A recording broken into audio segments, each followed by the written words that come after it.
গেল 22 আগস্ট কুমিল্লার পদুয়ার বাজার বিশ্ব রোডের ইউটার্নে কন্টেনারের নিচে চাপা পড়ে নিহত হয় এক পরিবারের 4 জন, যাতে নিঃস্ব হয় পরিবার।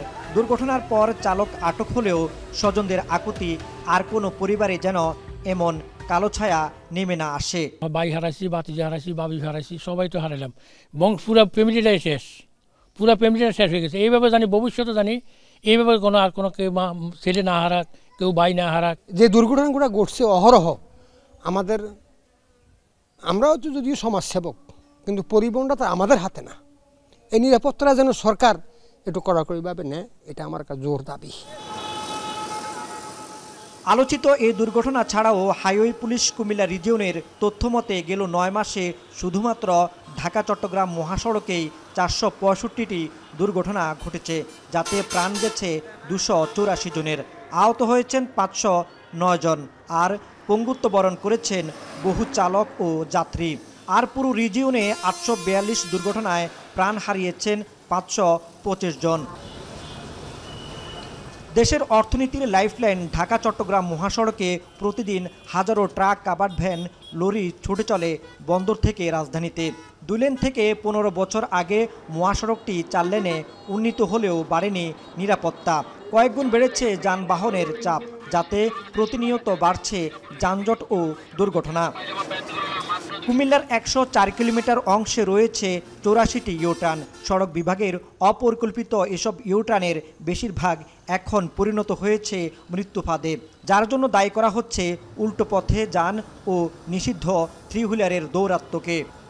এদিকে নিরাপদে সড়ক পারাপারের জন্য 55টি ফুটওভার ব্রিজ থাকলেও বেশিরভাগই ব্যবহারহীন। সড়কের বিভিন্ন অংশ দিয়েই প্রতিদিন পারাপার হচ্ছেন চলাচলকারীরা।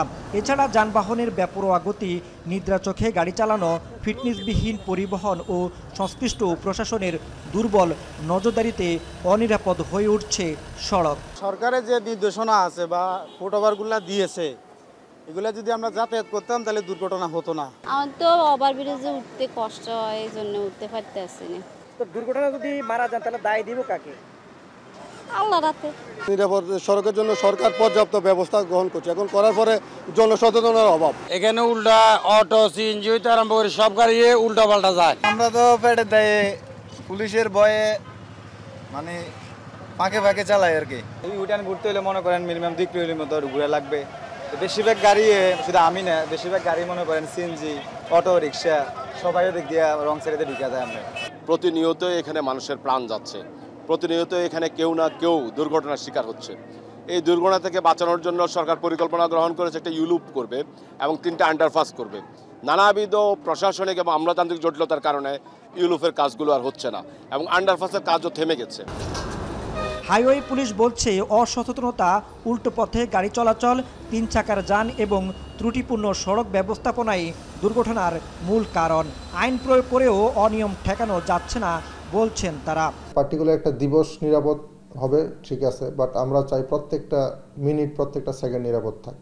সড়ক অবকাঠামো সড়ক দুর্ঘটনার অনেকগুলো কারণের মধ্যে একটি কারণ, অবশ্যই এটা অন্যতম কারণ। তো আমরা আরও যে 10-12টা কারণে সড়ক দুর্ঘটনা ঘটে থাকে, আমাদের প্রত্যেকটা জায়গাকে অ্যাড্রেস করতে হবে। রোডস অ্যান্ড হাইওয়ে তাদের অবকাঠামোগত যেই চেঞ্জ, সেগুলো করার জন্য, যেমন গত সপ্তাহে মিটিং ছিল, ওইখানেও আলোচনা হয়েছে, তারা সাধ্যমতো তারা চেষ্টা করে যাচ্ছে। বিআরটিএ বলছে সড়ক নিরাপত্তা বাড়াতে প্রতিনিয়ত মোবাইল কোর্ট পরিচালনা করা হচ্ছে। এছাড়া গেল 1 বছরে 567 মামলার পাশাপাশি আদায় করা হয়েছে 1,35 লাখ টাকা জরিমানা। মোবাইল কোর্ট তো প্রতিনিয়ত প্রতি মাসে মোবাইল কোর্ট হয় আমাদের, এবং ফিটনেসবিহীন গাড়ির বিরুদ্ধে মোবাইল কোর্ট হয়। রেভিনিউ আদায়ের পাশাপাশি যে আমরা কার্যক্রম গ্রহণ করছি, যে প্রশিক্ষিত চালক তৈরি করার ক্ষেত্রে আমরা নবায়নের সময় যে একটা পুরো দিন প্রশিক্ষণ দিয়ে থাকি তাদের, এই প্রশিক্ষণটা দিয়ে কিন্তু যারা যারা প্রশিক্ষণ গ্রহণ করছে, আমার মনে হয় তারা মোটিভেশন হচ্ছে। প্রত্যেকটি স্কুলে সড়ক নিরাপত্তার জন্য মাদ্রাসা, স্কুল, প্রত্যেকটা জেলায় 5টি করে স্কুল নির্ধারণ করা হয়েছে, যে প্রত্যেক স্কুলে আমরা যাব, যে সড়ক নিরাপত্তার বিষয়টি তুলে ধরব। প্রতি বছর 22 অক্টোবর আসে সড়ক নিরাপত্তা দিবস, কিন্তু প্রতিশ্রুতির কুয়াশায় হারিয়ে যায় এর বাস্তব প্রভাব। কতটুকু দায় নিচ্ছে সড়ক বিভাগ, বিআরটিএ ও হাইওয়ে পুলিশ?